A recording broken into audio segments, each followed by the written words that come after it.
अस्सलाम वालेकुम वरहमतुल्लाहि वबरकातुहू।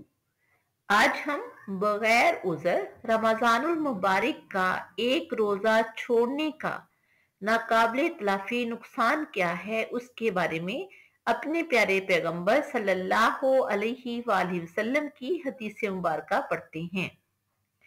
रमज़ान के रोज़े हम पर फ़र्ज़ हैं। अल्लाह ताला ने कुरान करीम में इरशाद फरमाया है, कुतिबा अलैकुमुस्सियाम, तुम पर रमजान के रोजे फर्ज कर दिए गए हैं।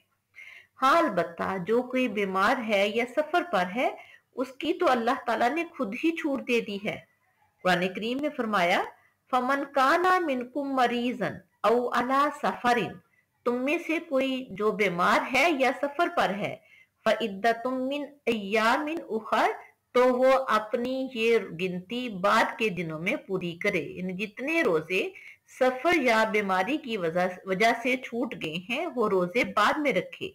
हाँ, अलबत्ता अगर कोई बगैर उज़र के रमजान का रोजा छोड़ता है, जानबूझकर रमजान का रोजा छोड़ता है, वो क्या नाकाबिले तलाफी नुकसान कर बैठता है। आइए हदीस मुबारका देखते हैं।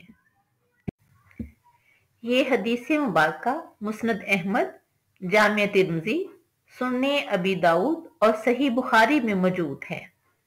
हजरत अबू हुरैरा रज़ी अल्लाह ताला अन्हो से रवायत है कि रसूलुल्लाह सल्लल्लाहु अलैहि वसल्लम ने इरशाद फरमाया, जो आदमी सफर वगैरह के शरई रुखसत के बगैर और बीमारी जैसे किसी उज़र के बगैर रमजान का एक रोजा भी छोड़ेगा, अगर वो इसके बजाय उम्र भर रोजे रखे तो जो चीज फौत हो गई वो पूरी अदा नहीं हो सकती।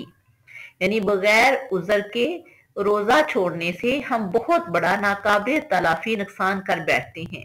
अल्लाह ताला से दुआ है कि रमजान के पूरे महीने के रोजे रखने की तौफीक अता फरमाए और सही तौर पर रोजे रखने की तौफीक अता फरमाए, और जो हम रोजा रखें अल्लाह ताला अपनी रहमत से उसको कबूल फरमाए। आमीन। अल्लाह हाफिज।